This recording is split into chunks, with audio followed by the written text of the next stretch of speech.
it was. I mean, the most gifted Tory leader in history would have been struggling now, and looks like the Conservative Party has come to sanity and realised that the sixth leader would just make it even more frightful in the eyes of everybody. I mean, the list that you gave, Matt, of the lack of achievements, failure to prove that Brexit, the biggest disruption this country's had since the Second World War.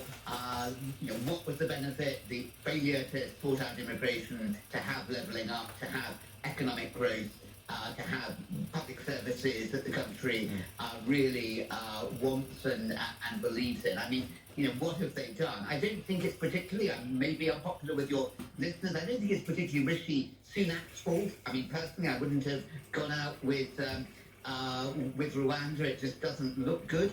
And I think that turned off a lot of more traditional Conservatives who just worry about that, and for whom the Conservative Party is an honourable, decent party. But, look, it's honestly, you don't come in for cricketers, Matt, I'm sure you're a keen cricketer, you don't come in at number 11 when you are 30 runs for 9 wickets down, and you're not going to slog the ball around. I mean, I stress that list of failures is a list that we have gleaned from what the voters and the pollsters have found out, and what the voters have told us and the pollsters have found out. These are not my personal opinions, okay? But this would explain why they're in such doldrums at the moment.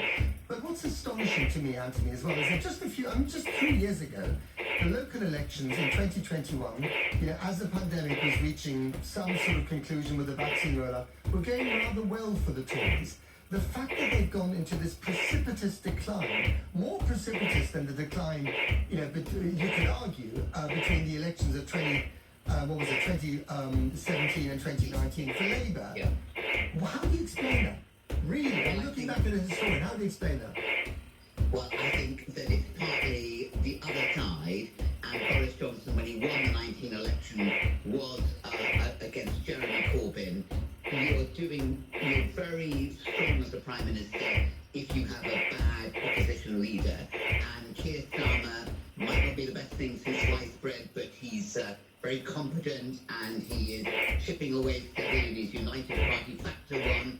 Factor two, Boris Johnson was just a deplorable Prime Minister. He won a landslide victory, but he didn't retain the confidence of his cabinet or his party. That rule number one of a Prime Minister, you've got to keep the party behind you. And then thirdly, the economy going wrong. And I think the broken promises over